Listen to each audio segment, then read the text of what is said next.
तो क्लास 9 के बच्चों, आप लोगों को पता ही है कि सिलेबस चेंज हो गया है, और जिनको नहीं पता है कि सिलेबस क्या है तो लिंक डिस्क्रिप्शन में है। सिलेबस का भी पूरा वीडियो आ चुका है मेरे चैनल पे। आज जो हम लोग करने जा रहे हैं, आज हम लोग कावेरी बुक, जो न्यू बुक है आपकी, उसको हम लोग स्टार्ट करने जा रहे हैं। आज हम लोग पढ़ेंगे कावेरी बुक की चैप्टर 1, जो कि है how I taught my grandmother to read. तो चलिए बच्चों स्टार्ट करते हैं हमारा चैप्टर 1। तो बच्चों स्टार्ट करते हैं हम लोग अपना पहला chapter, how I taught my grandmother to read. ये चैप्टर स्टार्ट करने से पहले बच्चों कुछ एक्सरसाइज दी हुई है हमें, जो हम लोग एक बार देख लेते हैं। पहला एक्सरसाइज दिया हुआ है, complete the given word web. कुछ वर्ड वेब है जिसको हमें कंप्लीट करना है। पहला क्वेश्चन है हमारा, why is it important to learn how to read and write. ये क्यों इंपॉर्टेंट है, क्यों सीखना इंपॉर्टेंट है रीड और राइट करना? तो मेरे ख्याल से बच्चों ये बहुत जरूरी है पढ़ना और लिखना, क्योंकि इससे हमें क्या मिलता है, नॉलेज मिलता है, टू गेन नॉलेज। दूसरा हमारा कम्युनिकेशन अच्छा हो जाता है, टू कम्युनिकेट इफेक्टिवली। तीसरा टू बिकम इंडिपेंडेंट, हम लोग आत्मनिर्भर बन जाते हैं, हमें किसी के ऊपर निर्भर नहीं रहना पड़ता। अगर हमें कोई बुक ही पढ़ना है तो हम अपने ऊपर निर्भर रहते हैं, जब चाहेंगे पढ़ पाएंगे। पर अगर हम लोग नहीं पढ़ना जानते तो हम डिपेंडेंट हो जाएंगे, किसी को बोलेंगे कि मुझे पढ़कर सुना दो, तब आप उस कहानी को जान पाएंगे। तो इसलिए हमें इंडिपेंडेंट भी बनाता है। टू इम्प्रूव करियर अपॉर्चुनिटीज, और इतना ही नहीं बल्कि हमारा करियर अपॉर्चुनिटीज भी इम्प्रूव हो जाता है। नेक्स्ट क्वेश्चन है हमारा, read the questions given below and share your answer. Which languages do your grandparents or elderly relatives speak? आपके grandparents या आपके बड़े रिलेटिव कौन सा लैंग्वेज में बात करते हैं? मेरे grandparents हिंदी और बंगाली में बात करते हैं। तो my grandparents speak Hindi and Bengali. आपके grandparents जो लैंग्वेज में बात करते हैं, आप यहाँ पे वही लैंग्वेज लिखेंगे। नेक्स्ट क्वेश्चन है हमारा, how do they spend their time? How do you spend time with them? वे कैसे अपना समय बिताते हैं और आप उनके साथ कैसे टाइम बिताते हैं, ये क्वेश्चन है। आप जैसे बिताते हो आप वही आंसर में लिखना। ये जो आंसर है ना बच्चों, ये आपके अकॉर्डिंग होगा। ये जो आंसर है ये मैंने मेरे अकॉर्डिंग लिखा है, आपके ग्रैंड पेरेंट्स जो करते हैं आप वही लिखना। They spend their time praying, reading and watching TV. वो अपना समय बिताते हैं प्रेइंग में, रीडिंग में और टीवी देखने में। I spend time with them by talking, helping them and listening to their stories. और मैं उनके साथ समय कैसे बिताती हूँ, उनसे बात करती हूँ, उनकी जो पुरानी स्टोरीज है वो सुनती हूँ, उनकी हेल्प करती हूँ। कैसे हेल्प करते होगे आप, उनको दवाई देने में, या वो कुछ नहीं समझ रहे उसको समझाने में। तो ऐसे हम समय बिताते हैं अपने ग्रैंड पेरेंट्स के साथ। नेक्स्ट क्वेश्चन है, what is your favourite experience with them. आपका फेवरेट एक्सपीरियंस क्या है उनके साथ? My favorite experience is listening to their childhood stories and learning from them.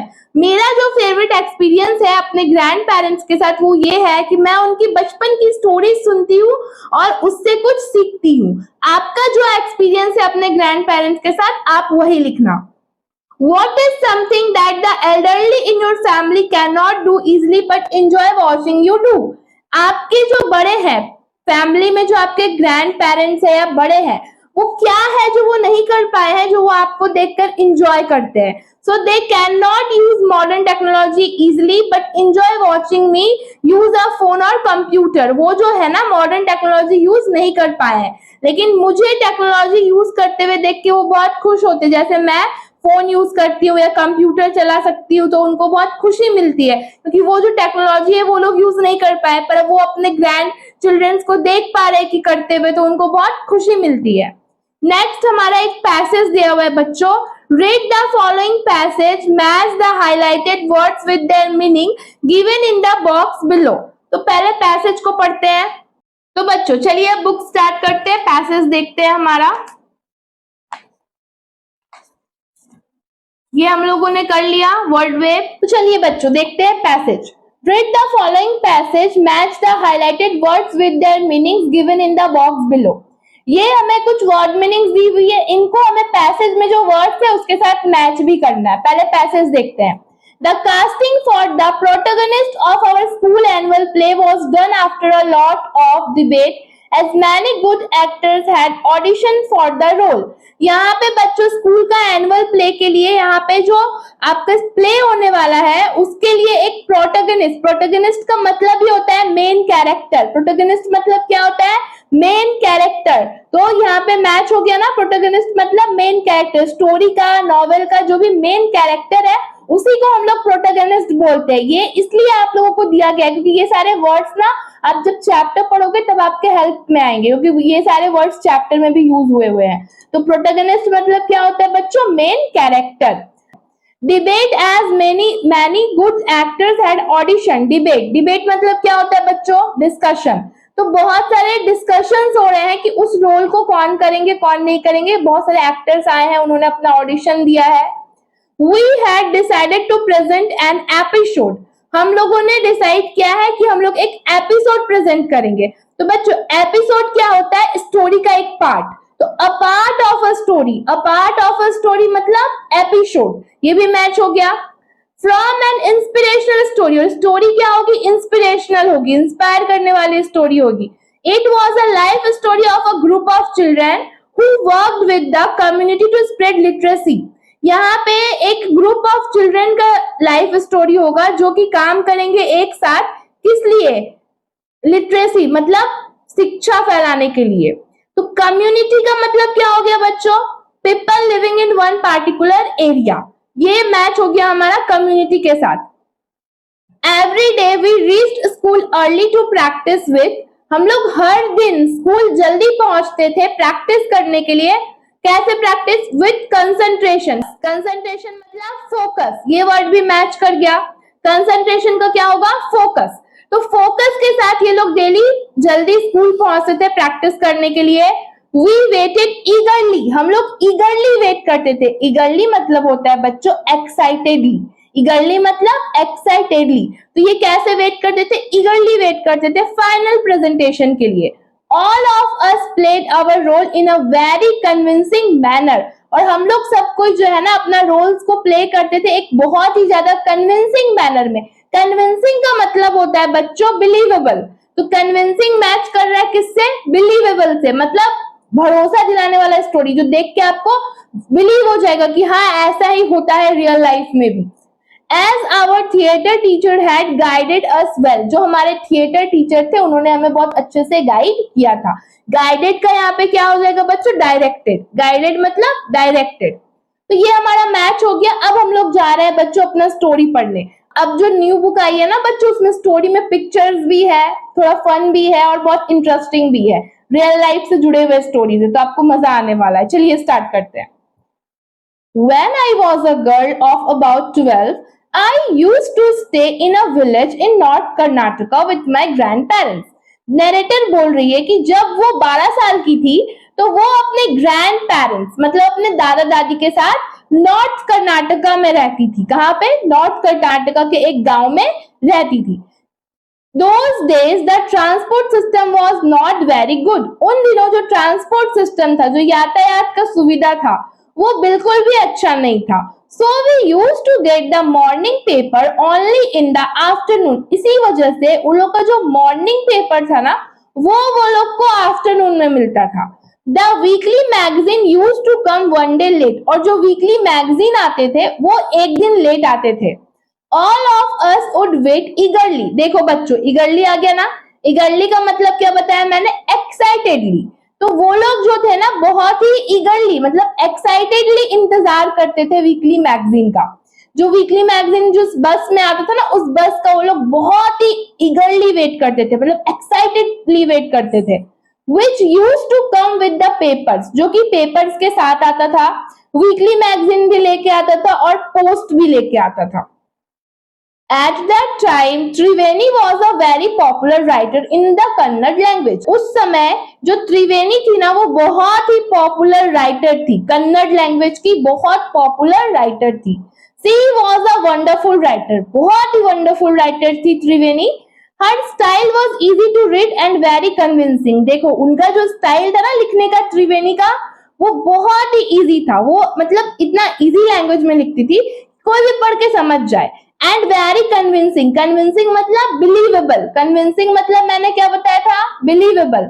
तो कन्विंसिंग था मतलब ऐसा था ना स्टोरी कि आप अपनी रियल लाइफ से रिलेट करोगे, कन्विंस हो जाओगे आप उनकी स्टोरीज से। ऐसा स्टोरीज वो लिखती थी, बहुत ही वंडरफुल राइटर थी। Her stories usually dealt with complex psychological problem.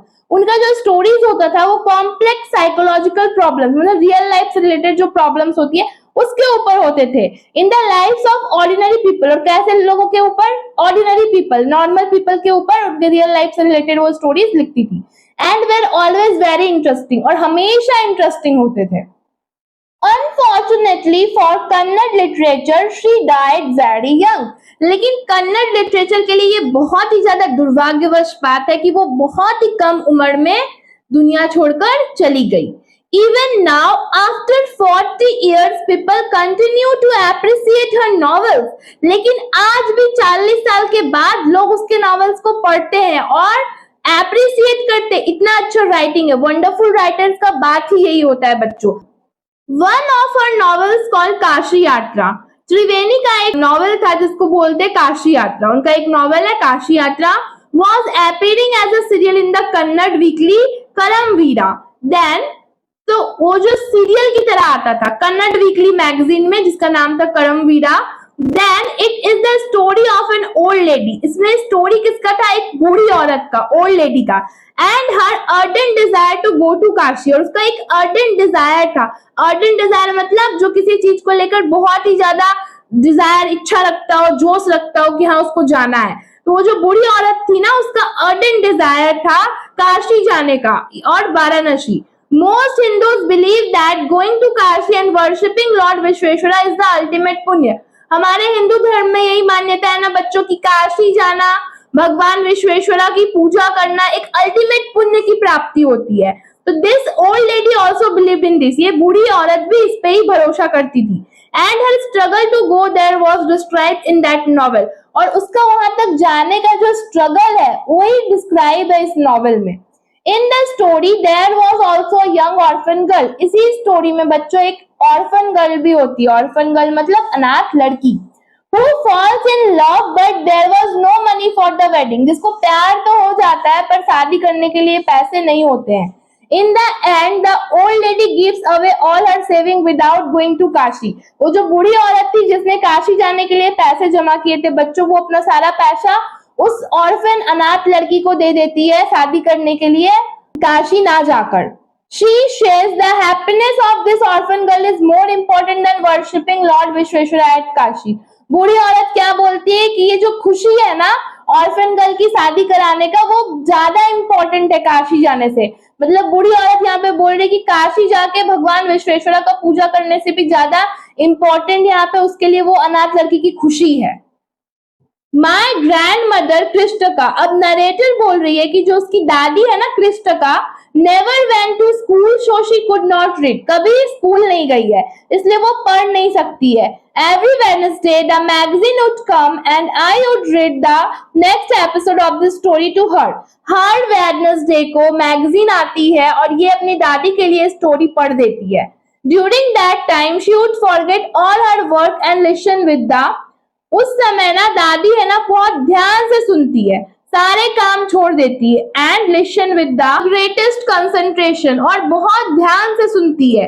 Letter she could repeat the entire text by heart, और बाद में ना दिल से वो पूरे टेक्स्ट को एकदम रिपीट कर लेती है। मतलब दादी का बोल सकते हैं ब्रेन इतना शार्प था कि वो एक बार सुन के पूरा याद कर लेती है। My grandmother too never went to Kashi, और जो नैरेटर की दादी है ना कृष्णका, वो भी कभी काशी नहीं गई है। And she identified herself with the novels protagonist. तो बच्चों जब हम लोगों ने पहले डिस्कस किया था तो प्रोटैगनिस्ट मतलब क्या था? Main character. मतलब ये जो नैरेटर की दादी है ना वो अपने आप को रिलेट करती है किसके साथ? प्रोटैगनिस्ट के साथ। जो नॉवेल का मेन प्रोटैगनिस्ट है ना, काशी यात्रा का मेन प्रोटैगनिस्ट, उसके साथ दादी अपने आप को रिलेट करती है। मतलब वो सोचती है उसका जो लाइफ में चल रहा है वही मेरा लाइफ में भी चल रहा है। So more than anybody else, he was the one most interested in knowing what happened next in the story. इसलिए बाकी किसी को इंटरेस्ट हो ना हो, लेकिन दादी को बहुत इंटरेस्ट रहता था कि आगे स्टोरी में क्या हुआ। And used to insist that I read the serial out to her. और वो अपनी पोती को बार बार इंसिस्ट करती है कि मुझे स्टोरी पढ़ के जल्दी सुनाओ आगे क्या हुआ। After hearing what happened next in Kashi, वो सुनने के बाद कि काशी में क्या हुआ, काशी यात्रा में क्या हुआ, she would join her friends at the temple courtyard. मतलब वो पहले सुन लेती है अपनी पोती से कि काशी यात्रा के नॉवेल में आगे स्टोरी में क्या हुआ, फिर वो क्या करती है, दादी अपने फ्रेंड्स के साथ टेम्पल कोर्टयार्ड में जाती है। टेम्पल कोर्टयार्ड मतलब मंदिर का आंगन। वो क्या करती है, मंदिर के आंगन में जाती है, अपने सारे दोस्तों से मिलती है। Where we children would also gather to play hide and seek, जहाँ पे नरेटर और उसके दोस्त भी मिलते हैं हाइड एंड सीक खेलने के लिए। She would discuss the latest episode with her friends, और वो मंदिर के आंगन में बैठ के दादी क्या करती है, अपना दोस्त लोगों के साथ वो जो लेटेस्ट एपिसोड होता है काशी यात्रा मैगजीन का, वो डिस्कस करती है। At that time, I never understood why there was so much of debate about the story. Narrator यहाँ पे बोल रही है कि वो कभी आज तक समझ नहीं पाई कि इतना इस स्टोरी को लेके बहस क्यों, इतना डिबेट क्यों। मतलब वो जब डिस्कस करती थी ना दादी अपने दोस्तों के साथ, वहाँ पे एक डिबेट डिस्कशन टाइप होता था। नरेटर को समझ में नहीं आता था कि इतना एक सिंपल स्टोरी को लेके इतना डिबेट क्यों, इतना बहस क्यों। Once I went for a wedding with my cousin to the neighboring village. एक दिन क्या होता है, नरेटर जो है ना पास के गांव में, नेबरिंग विलेज मतलब बच्चों पास के गांव में अपने कजन्स के साथ जाती है शादी अटेंड करने के लिए। In those days a wedding was a great event. उन दिनों ना शादी एक बहुत बड़ा इवेंट माना जाता था। We children enjoyed ourselves thoroughly. हम लोग जो बच्चे होते थे ना थोड़ोली बहुत इंजॉय करते थे। We would eat and play endlessly savoring. Savoring मतलब होता है बच्चों किसी चीज को पूरा मजा लेना। तो बच्चे क्या करते थे ना, खाते थे, खेलते थे, पूरा मजा करते थे शादी में। The freedom because all the elders were busy.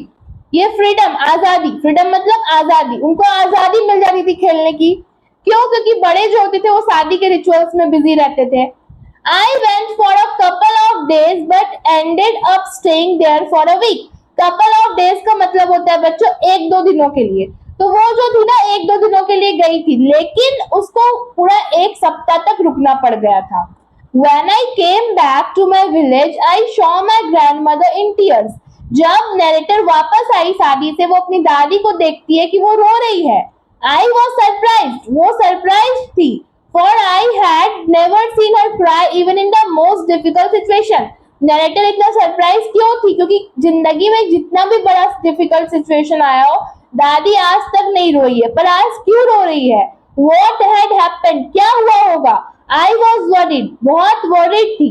अव्वा is everything. All right. Narrator अपनी दादी को अव्वा बोल रही है। अव्वा, क्या सब कुछ ठीक है? Are you okay? आप सही हो? I used to call her Avva. Narrator अपनी दादी को अव्वा बुलाती है, जिसका मतलब होता है which means mother in the Kannada spoken, जिसका मतलब होता है माँ। कन्नड़ स्पोकन में माँ का मतलब होता है अव्वा। In north Karnataka. She nodded. Nodded मतलब होता है बच्चों सिर हिलाना। वो सिर हिलाई, दादी सिर हिलाई but did not reply, लेकिन कुछ बोली नहीं। I did not understand and forgot about it. वो 12 साल की लड़की है। नरेटर कितने साल की? 12 साल की है। वो क्या समझेगी कि दादी क्या हुआ है नहीं हुआ? वो भी भूल गई, बच्ची है, उसके भी दिमाग से उतर गया, वो भूल गई। इन द नाइट, रात को क्या होता है, आफ्टर डिनर, रात का खाना खाने के बाद, we were sleeping in the open terrace, हम लोग खुले आसमान के नीचे सो रहे थे। तो देखिए बच्चों, खुले आसमान के नीचे छत पे लोग सो रहे थे। It was a summer night, गर्मियों की रात थी। And there was a full moon, और उस दिन क्या था, फुल मून था। फुल मून का गर्मी का रात था। अव्वा came and sat next to me. अव्वा मतलब ग्रैंड मदर जो है, उसकी दादी जो है, वो आई और उसके बगल में देखिए बैठी है, उसके बगल में आके बैठी। Her affectionate hand, affectionate hand मतलब प्यार भरा हाथ। देखिए सिर पे रख रही है ना प्यार भरा हाथ, वो प्यार भरा हाथ affectionate hand से उसके सिर को, फोरहेड को टच करती है। I realized she wanted to speak. तभी नैरेटर को रियलाइज हुआ कि दादी कुछ कहना चाहती है। I asked her what is the matter. वो अपनी दादी से पूछती है कि क्या बात है। यहाँ पे जो दादी है ना, वो नरेटर को बता रही है कि जब वो यंग गर्ल थी, वो अपनी माँ को खो दी थी। उसकी माँ बहुत कम एज में ही चली गई थी। There was nobody to look after and guide me. माँ के जाने के बाद कोई भी नहीं था दादी को देखने के लिए और उसको गाइड करने के लिए। My father was a busy man. मेरे पिताजी जो थे वो बहुत बिजी मैन थे। And got married again, और फिर से शादी कर लिए थे उसकी माँ के जाने के बाद। In those days, people never considered education essential for girls. उन दिनों ना जो लोग थे ना, पढ़ाई को उतना इम्पोर्टेंट नहीं मानते थे लड़कियों के लिए। So I never went to school, इसलिए मैं आज तक कभी स्कूल नहीं गई। I got married very young and had children, मेरी बहुत कम उम्र में शादी हो गई और फिर बच्चे हो गए। आई बिकेम वेरी बिजी, फिर मैं बहुत बिजी हो गई घर संसार के चक्कर में। Later I had grandchildren, बाद में मुझे ग्रैंड चिल्ड्रन हुए। And always felt so much happiness in cooking and feeding all of you, और हमेशा मुझे बहुत खुशी मिलती थी खाना बनाकर और खिलाकर। At times I used to regret not going to school, लेकिन जैसे जैसे समय बीतता गया ना, मुझे ये बात का एहसास होता गया कि मैं स्कूल नहीं गई तो मैं कुछ सीख नहीं पाई, तो इसको रिग्रेट भी होता था कि ये स्कूल नहीं गई। So I made sure that my children and grandchildren studied well. इसलिए इसने ठाना था कि मैं तो स्कूल नहीं जा पाई, मैं नहीं पढ़ पाई, लेकिन मेरे बच्चे और मेरे बच्चों के बच्चे मतलब मेरे ग्रैंड चिल्ड्रन अच्छे से पढ़ाई करें। और बच्चों यहाँ पे कंप्लीट द कॉज दिया हुआ है ना, इसको हम लोग क्वेश्चन आंसर वाले वीडियो में देखेंगे। I could not understand why my 62-year-old grandmother was telling me a 12-year-old a story of her life in the middle of the night. अब नैरेटर बोल रही है यहाँ पे बच्चों की आखिर आधी रात को। मैं 12 साल की हूँ, उसकी दादी, नैरेटर की दादी कितने साल की है? 62 ईयर की है। अब आधी रात में वो अपना पूरा लाइफ का स्टोरी क्यों बता रही है, ये नैरेटर बोल रही है। But I knew I love her immensely, immensely मतलब होता है बच्चों बहुत ज्यादा, तो वो बोल रही है। लेकिन एक बात है कि वो नैरेटर जो अपनी दादी को इमेंसली प्यार करती है, मतलब बहुत ज्यादा प्यार करती है। And there had to be some reason why she was talking to me, तो जरूर कोई ना कोई रीजन है कि वो मुझसे बात करने आई है आधी रात को और मुझे सब बता रही है। I looked at her face, मैंने उनके चेहरे की तरफ देखा। It was unhappy and her eyes were filled with tears, वो बहुत दुखी थी और उनका आईज जो था वो आंसू से भरा हुआ था।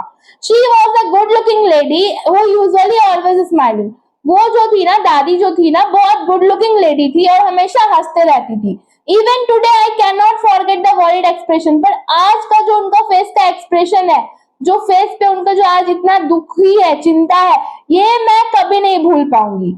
आई leaned forward and held her hand, मैं नीचे झुकी और उनका हाथ को पकड़ ली। अव्वा डोंट क्राई, और नैरेटर दादी को बोल रही है हाथ पकड़कर, अव्वा मत रोइए। व्हाट इज द मैटर, क्या बात है? Can I help you in any way, क्या मैं आपकी मदद कर सकती हूँ किसी तरह से? अव्वा बोलती है, मतलब ग्रैंडमदर बोलती है, yes I need your help, हाँ मुझे तुम्हारी मदद की जरूरत है। You know when you were away, तुमको पता है तुम जब दूर थी, करमवीरा केम एज यूजुअल, करमवीरा अपने टाइम पे वैसे ही आता था। आई ओपन द मैगजीन, मैं मैगजीन को खोलती थी। I saw the picture that accompanies the story of Kashi Yatra and I could not understand anything that was written. तो दादी यहाँ पे बोल रही है कि accompany, जो भी पिक्चर दिख रहे थे उसमें काशी यात्रा में, और पिक्चर्स को देख के दादी सोच रही थी कि उसे कुछ समझ में आ जाए, पर वो कुछ भी नहीं समझ पा रही थी। Many times I rubbed my hand over the pages. दादी क्या करती है, बहुत बार अपने पेजेस पे ऐसे हाथ को रब करती है, रब कर रही है पेजेस, वो सोच रही है रब करने से उसको सब कुछ समझ में आ जाएगा, पर क्या पेजेस पे हाथ रब करने से हमें समझ में आएगा? नहीं आएगा। But I knew it was not possible, दादी को भी पता है कि ये पॉसिबल नहीं है, पेजेस में हाथ रब करने से कुछ भी समझ में नहीं आएगा। दादी को भी समझ में नहीं आया और दादी को ये बात पता भी है। If only I was educated enough, सिर्फ अगर मैं पढ़ी रहती तभी मुझे समझ में आता। I waited eagerly for you to return, फिर से ईगरली आया बच्चों, ईगरली मतलब एक्साइटेडली। अब दादी यहाँ पे किसका इंतजार कर रही थी एक्साइटेडली? अपनी पोती का, नैरेटर का, कि वो कब शादी से जल्दी वापस आए और उसको नेक्स्ट पार्ट में क्या हुआ स्टोरी में वो पढ़ के सुनाए। I felt you would come early and read for मी, वो फिर महसूस कर रही थी कि हाँ उसकी जो पोती है वो जल्दी आएगी और उसके लिए पढ़ देगी। I even thought of going to the village and asking you to read for me, फिर दादी बोल रही है एक बार वो ये भी सोची कि वो विलेज में जाए और बोले कि पढ़ने के लिए। I could have asked somebody in the village but I was too embarrassed to do so. दादी सोच रही थी कि गांव में किसी से जाके पूछे, लेकिन दादी को embarrassed मतलब शर्म आ रहा था पूछने में। I felt very dependent and helpless. दादी यहाँ पे बहुत ज्यादा निर्भर फील कर रही थी कि वो अपनी पोती पे पूरा डिपेंडेंट है और हेल्पलेस है, उसकी कोई मदद भी नहीं कर सकता। We are well off but what is the use of money when I can not be independent. दादी बोल रही है हम लोग बहुत अच्छे हैं, हमारे पास पैसे भी है, लेकिन किस काम का ये पैसा जब मैं इंडिपेंडेंट नहीं हूँ, जब मैं अपने से पढ़ नहीं पा रही हूँ, तो ये पैसा किस काम का। I did not know what to answer. अब नरेटर बोल रही है उसको पता नहीं है कि वो दादी को क्या आंसर करे, क्या बोले। Avva continued I have decided I want to learn. Avva continue रही, फिर अव्वा बोल रही है I have decided I want to learn. Avva क्या बोल रही है कि उसने डिसाइड किया है कि वो पढ़ना चाहती है Kannada alphabet from tomorrow onward. कल से ही वो कन्नड़ अल्फाबेट सीखना चाहती है, पढ़ना चाहती है। I will work very hard. Avva बोल रही है वो बहुत मेहनत करेगी। I will keep Saraswati Puja day during Dussehra as the deadline. Avva जो है मतलब ग्रैंड मदर जो है यहाँ पे एक डेडलाइन रखती है। वो डेडलाइन क्या है, दशहरा में जो सरस्वती पूजा आता है ना, उस दिन तक अव्वा जो है ग्रैंड मदर जो है वो सीख जाएगी पढ़ना। That day I should be able to read a novel on my own. उस दिन वो खुद से नॉवेल को पढ़ेगी। I want to be independent. दादी बोल रही है अब वो आत्मनिर्भर बनना चाहती है, इंडिपेंडेंट बनना चाहती है। I saw the determination on her face. जो उसकी पोती है, नरेटर है, वो उसके फेस पर डिटर्मिनेशन देख पा रही है, करेज देख पा रही है कि वो कुछ करना चाहती है। Yet I loved at her. पर वो हंस रही है, कितना भी है तो वो 12 साल की लड़की है। एक 62 ईयर ओल्ड लेडी बोल रही है यहाँ पे कि वो पढ़ना स्टार्ट करेगी, वो सीखना स्टार्ट करेगी, तो जाहिर सी बात है बच्चे को हंसी आएगी। तो यहाँ पे भी अव्वा के ऊपर ना उसकी पोती ना हंसती है, मजाक बनाती है। Avva at this age of 62 you want to learn the alphabet. अब नरेटर बोल रही है दादी को कि दादी आप 62 इयर्स के ओल्ड में अब आप अल्फाबेट सीखेंगी। All your hair is grey. आपके सारे बाल ग्रे हो चुके हैं। Your hands are wrinkle. आपके हाथ में झुर्रियां आ गई है। रिंकल मतलब झुर्रियां। You where spectacles. आप चश्मे पहनती है। And you work so much in the kitchen. और आप किचन में भी बहुत सारा काम करती है।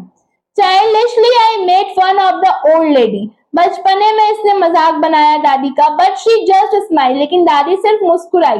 For a good cause if you are determined you can overcome any obstacle.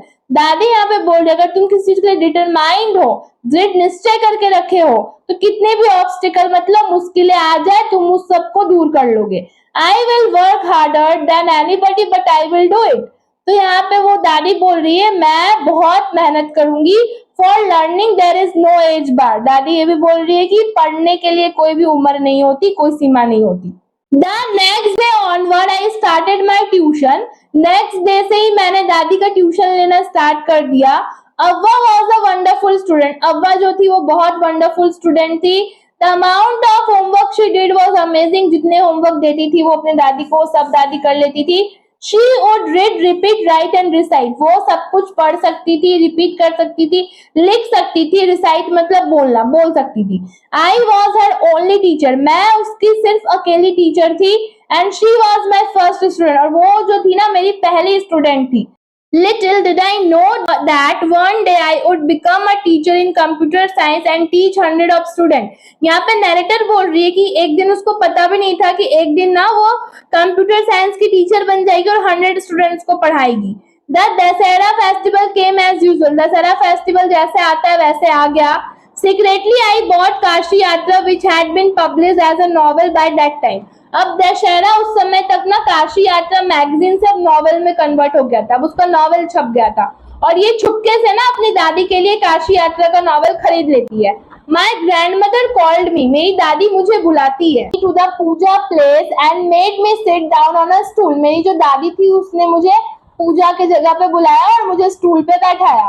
She gave me a gift of frock material. मुझे गिफ्ट में फ्रॉक मटेरियल दी। Then she did something unusual. और फिर उन्होंने कुछ अनयूजुअल किया। अनयूजुअल मतलब जो आज तक कभी नहीं हुआ है वैसा कुछ होता है तो उसको अनयूजुअल बोलते हैं। मतलब दादी ने ऐसा कुछ किया जो आज तक कभी नहीं हुआ है। She bend down and touched my feet. वो झुकी और मेरे पैर छुए। फीट मतलब पैर, तो पैर छू रही है दादी। I was surprise. नरेटर यहाँ पे क्या है, सरप्राइज्ड है। And taken aback. Elders never touch the feet of youngers. Taken aback का मतलब होता है बच्चों सरप्राइजिंग, कुछ अनएक्सपेक्टेड होता है तो टेकन अबैक मतलब वही होता है। तो यहाँ पे जो धारणा है बच्चों की, जो बड़े होते हैं ना, एल्डर्स होते हैं, वो कभी पैर छूते हैं क्या छोटों के? नहीं छूते हैं।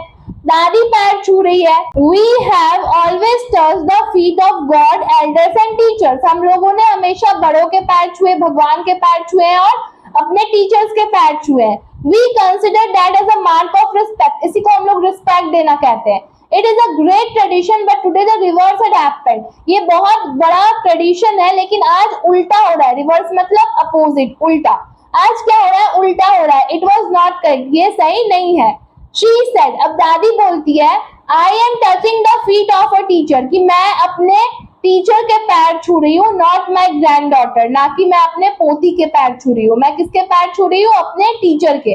A teacher who taught me so well, एक ऐसी टीचर जिसने मुझे बहुत अच्छा सिखाया, बहुत अच्छे से पढ़ाया, with so much of affection that I can read any novel confidently, इतने प्यार से, affection मतलब प्यार से, इतने प्यार से पढ़ाया है कि अब मैं कोई भी नॉवल को कॉन्फिडेंटली पढ़ सकती हूँ।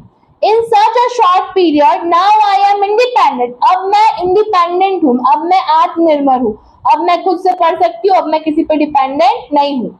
It is my duty to respect a teacher, तो मेरी ये ड्यूटी बनती है कि मैं अपने टीचर की रिस्पेक्ट करूँ। Is it not written in our scripture, तो दादी बोल रही है क्या ऐसा हमारे स्क्रिप्चर्स में नहीं लिखा है that a teacher should be respected, कि टीचर का हमेशा सम्मान करना चाहिए irrespective of the gender and age. जो शिक्षक होते, जो टीचर होते हैं, उनका कोई एज नहीं होता, कोई जेंडर नहीं होता, तो वो सिर्फ एक टीचर होते हैं। तो टीचर का रिस्पेक्ट हमेशा करना चाहिए, चाहे वो छोटे हो, बड़े हो या कोई भी जेंडर से हो।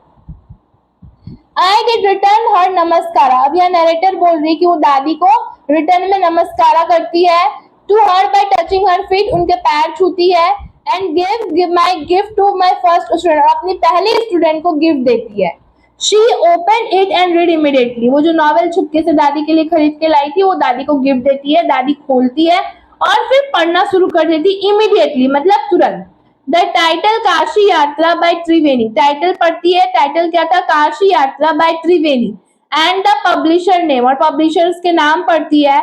आई knew then that my student had passed with flying colour, अभी नरेटर को पता चल गया कि उसकी जो पहले स्टूडेंट थी ना वो फर्स्ट नंबर से पास हो चुकी है। और ये जो स्टोरी है ना बच्चों, इसको लिखा है सुधा मूर्ति जी ने। आप लोग राइटर का नाम भी याद रखिएगा, बहुत जरूरी है, क्योंकि क्वेश्चंस में राइटर के नाम भी पूछे जाते हैं। नेक्स्ट वीडियो जल्दी आने वाला है बच्चों, जिसमें हम लोग इस चैप्टर के समरी करेंगे, कुछ हार्ड वर्ड्स देखेंगे और क्वेश्चन आंसर करेंगे।